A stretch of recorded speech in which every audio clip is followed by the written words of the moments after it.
Welcome to our tutorial.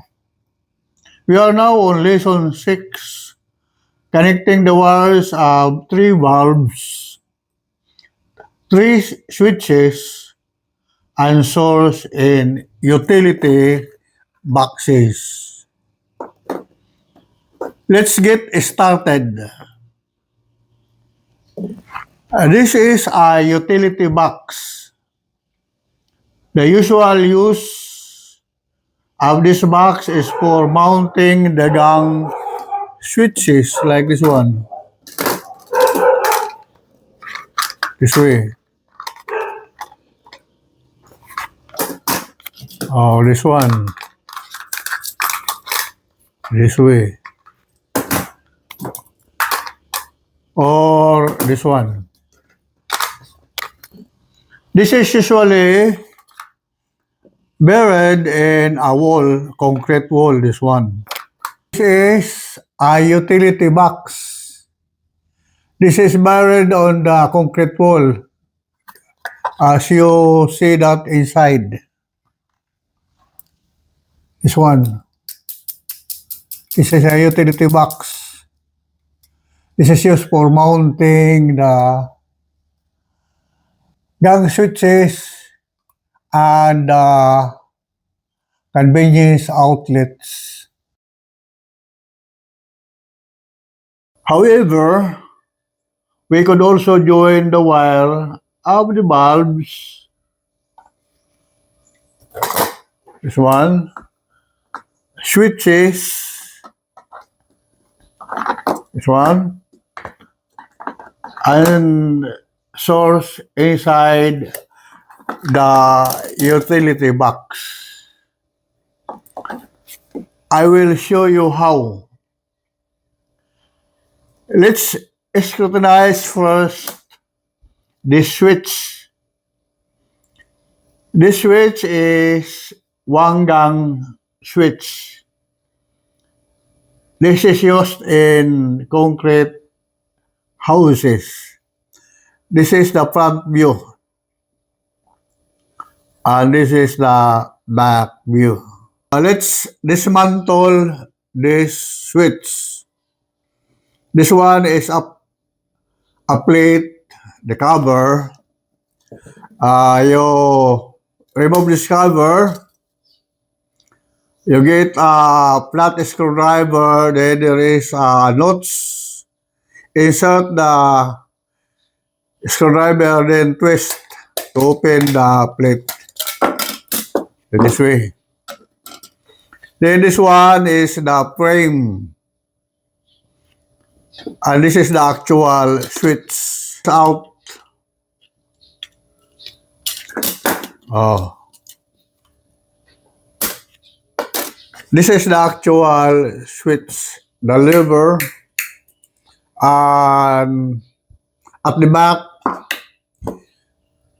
you will observe that there are two holes, this one and this one, in this upper end, and also two holes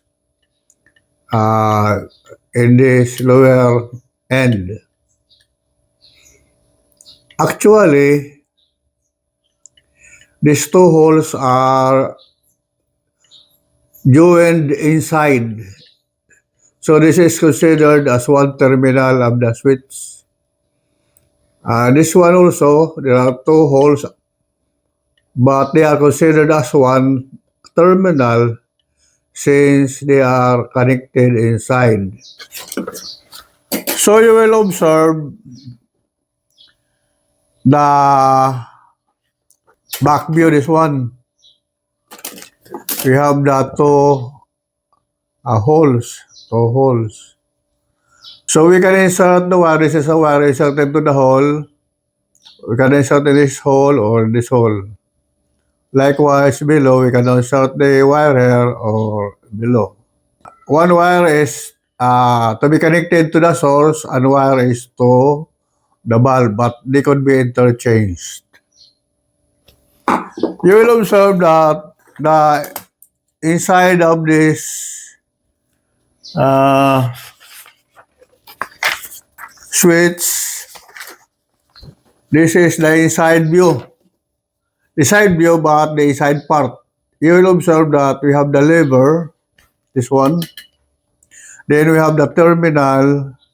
Then a wire is connected to this terminal. We have also another terminal.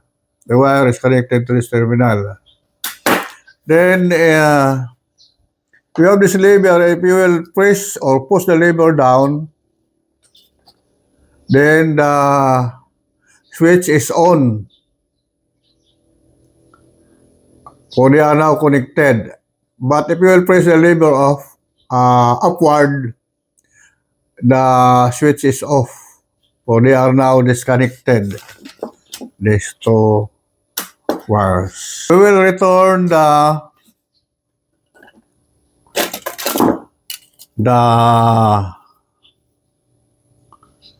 switch. We return it this way.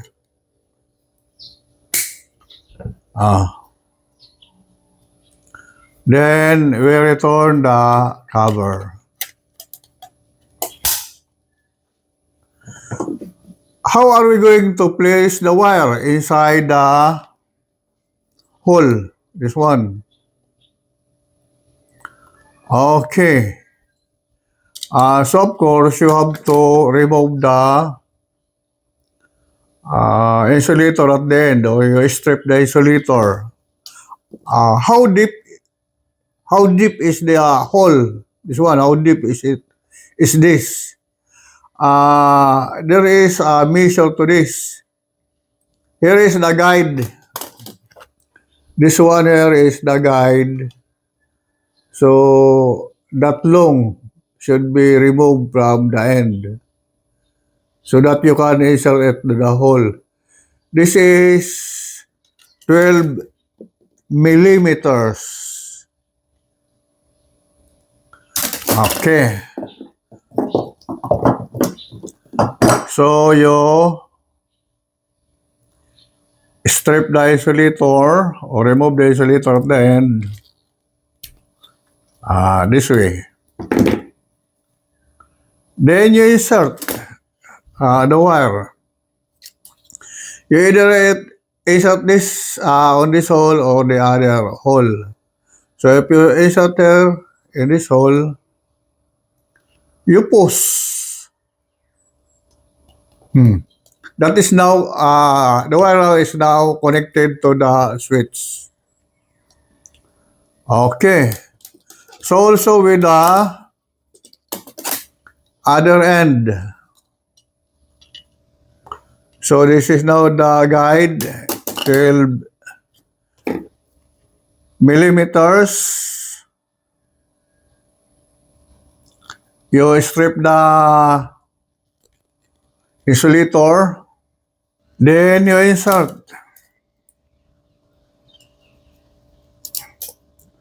So these are now the two wires for the switch. So this one is for one terminal and the other one is for the other terminal. This one. And this one, the other terminal. Okay, what's the use of these other holes? This can be used in wiring the 2-gang switch and 3-gang switch. We'll have that in our future lessons.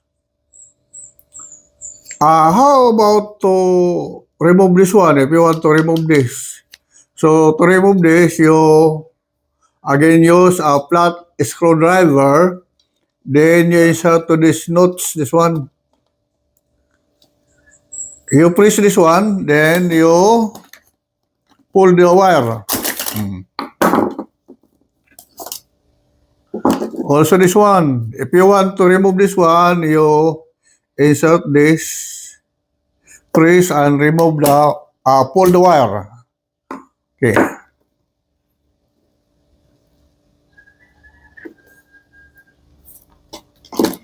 Now, we'll move on. We will now connect the wires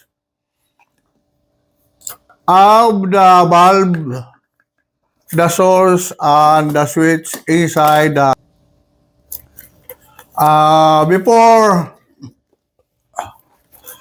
joining the wires, let's have first diagram so that as our guide in connecting the wires. We will use the same diagram that we used in lesson 5. This one. We connect one wire of the source to one wire of the switch. Then connect one wire of the switch and one wire of the bulb. Then connect the remaining wire of the bulb and the remaining wire of the switch. So this one. So let's now connect. We have the two wires of the source.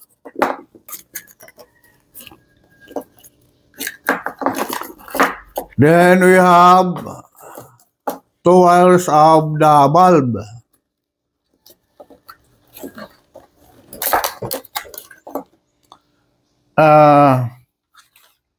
Then we have two wires of the switch. This one.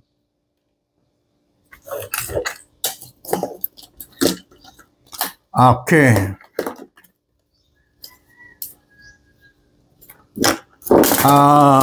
So connect one wire of the source. So these are the two wires of the source. Get one and connect to the one wire of the switch. So this one.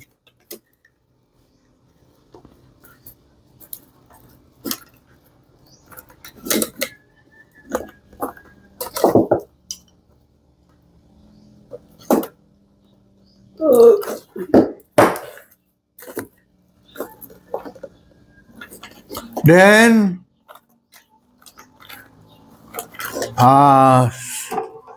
so you have this already. This one. So this one now. Switch and the bulb. So connect one the remaining wire of the switch, this one, to the bulb.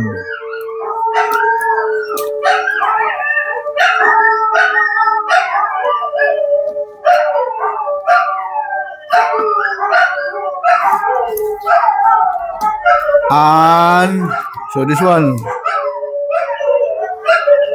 Now we will go to this. We'll connect the one wire of the bulb and one wire of the source.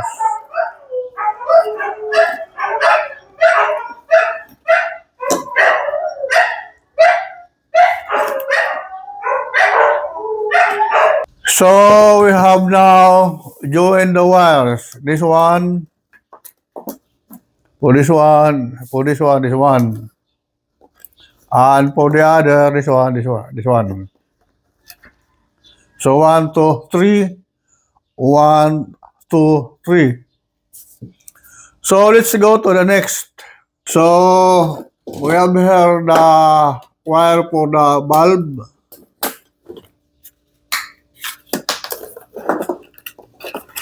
Then for the source, this one.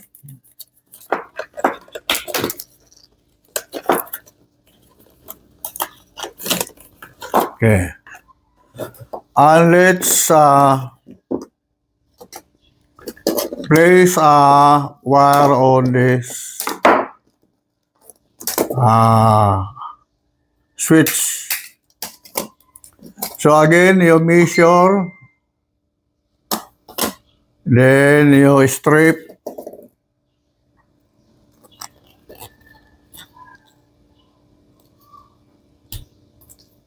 then you insert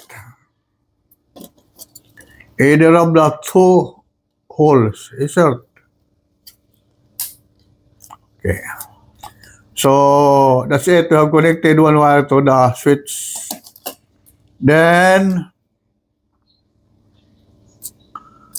for the other hole, Again, we use the guide, this one, that is the length of the wire that we are going to strip in order to insert.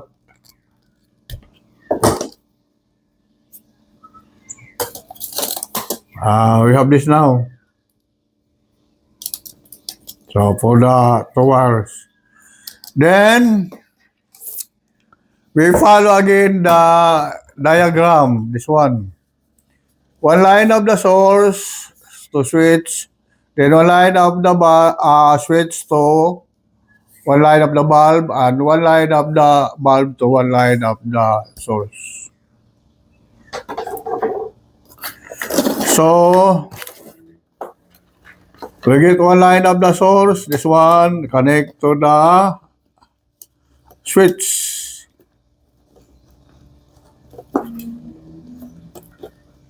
Then one line of the switch connect to one line of the bulb.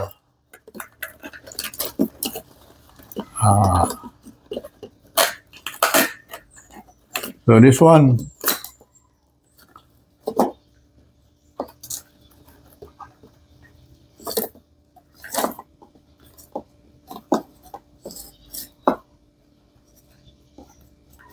Then one line of the source, this one, and one line of the bulb.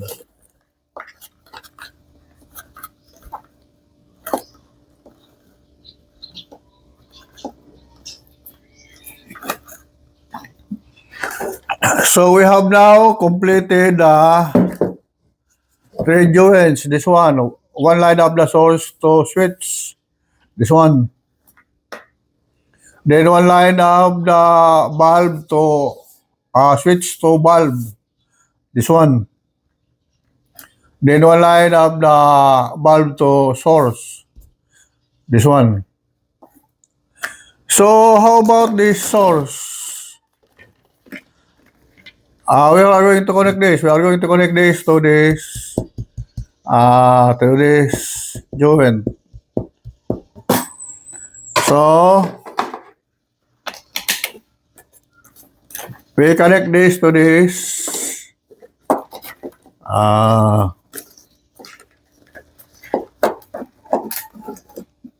to this utility box. Then how are we going to connect this? Okay.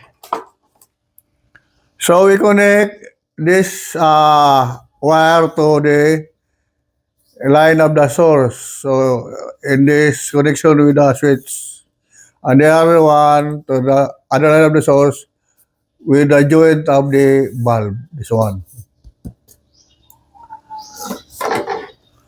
So one wire to be connected with the joint of the source and the switch. So this one.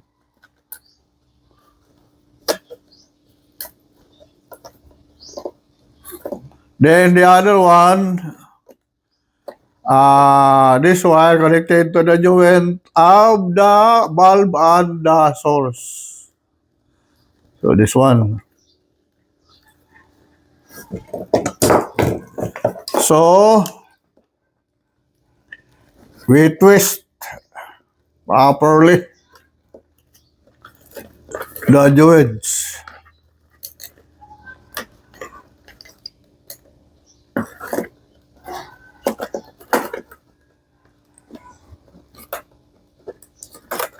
Okay.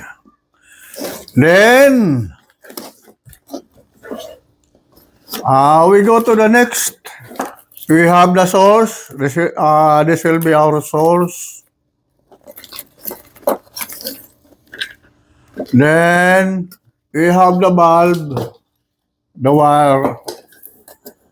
So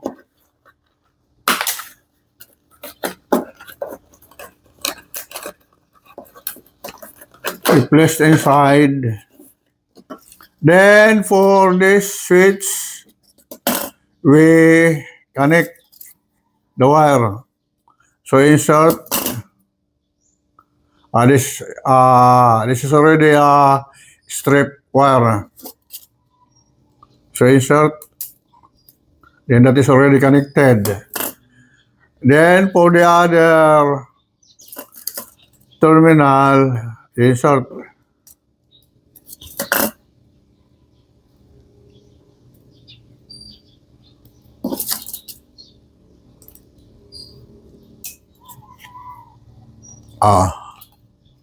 Now you join.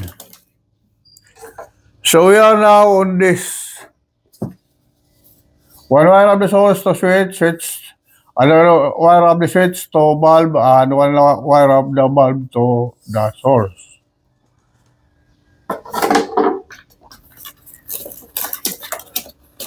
So one wire of the source to switch.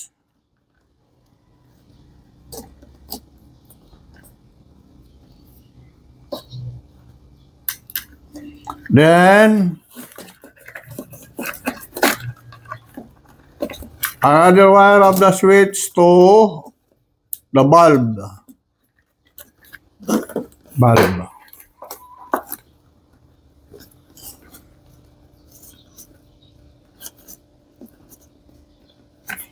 Then another wire of the source, you connect to the another wire of the bulb.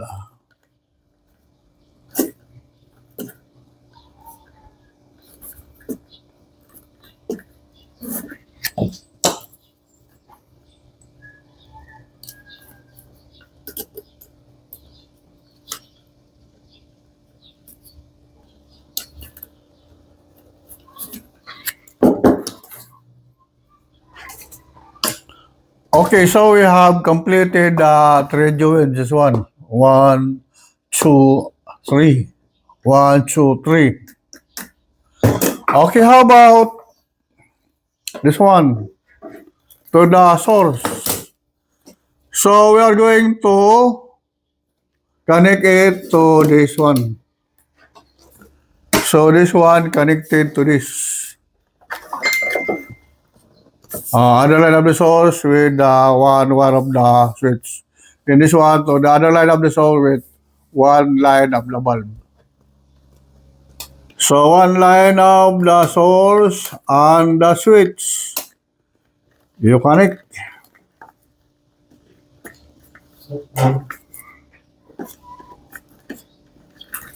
Then one line of the source and the bulb. This one, you connect.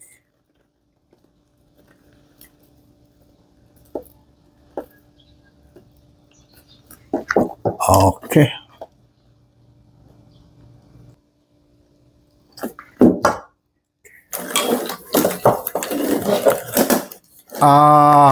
Now we cover the joints by an electrical tape so that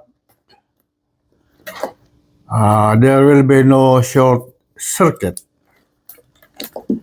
We cover properly to avoid short circuit.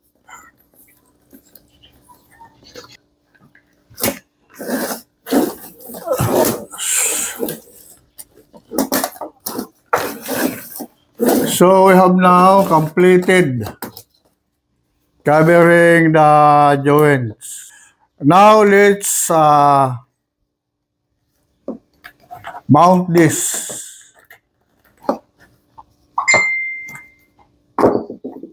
So you open,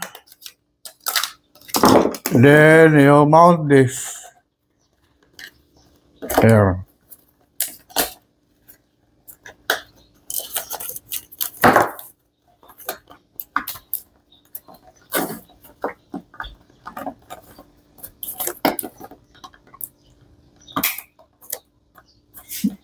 We have this bolt screw.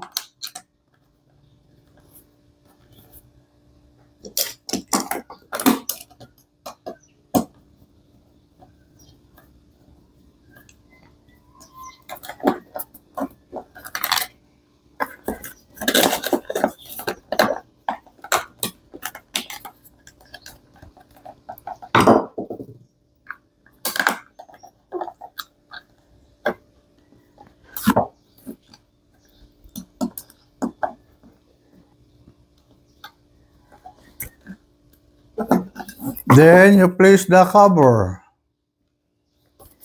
This one. Just press. This is now the position on the wall of your house.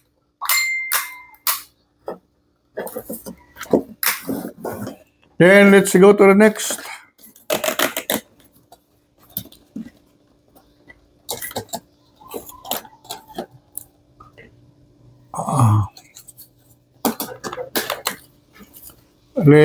Let's remove first the cover, then place the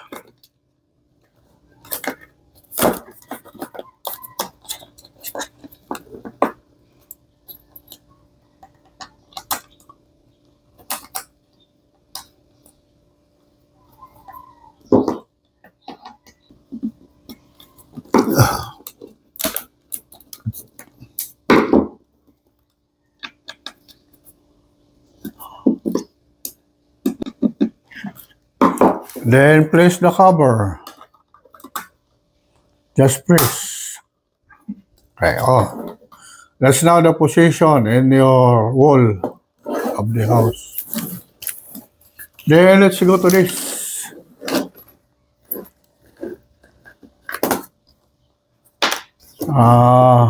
Let's remove first the cover.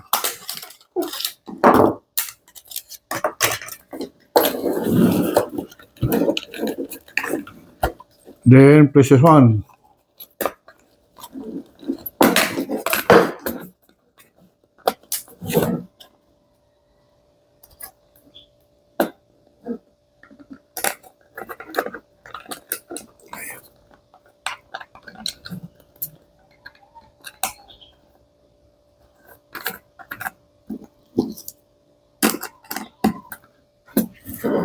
Then place a cover.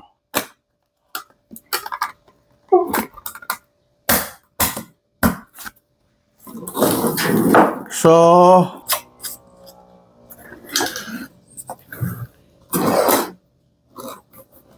then I have this.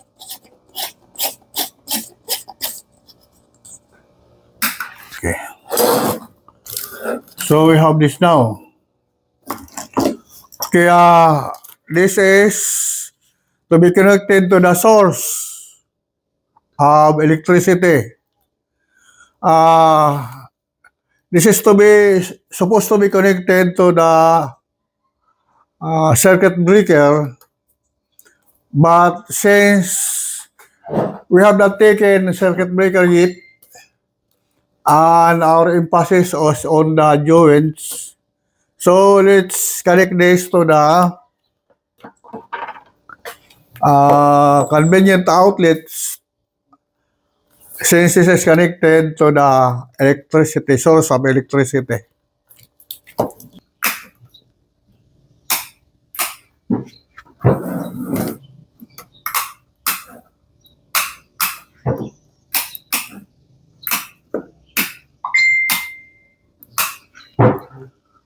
So, for example, in a room, this one is placed under the ceiling, this one on the wall of the concrete wall.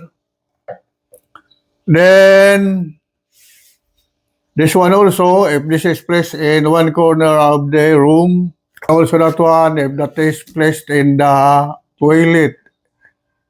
So, what do you have to do is to adjust the wires. Installed a concrete house, this wire could be placed under your or buried in your floor. So on. That could be buried on the concrete floor to hide the wire. And also this one, if your second story or the upper floor is concrete, you can also place this on under the ceiling. But of course, you have to prepare this to install this before pouring the concrete.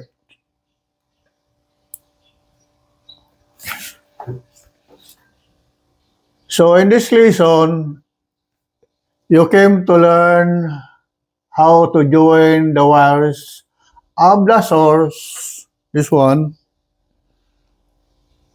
the three bulbs, and the three switches.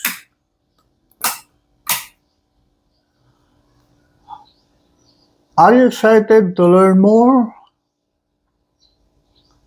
Before we end, I have one self-question for you to answer. Draw a diagram of the circuit that we have just studied. If you answer the question correctly, you can now proceed to lesson 7. If not, go back to the lesson and find the answer. Please don't forget to like, share, and subscribe. Thank you for watching.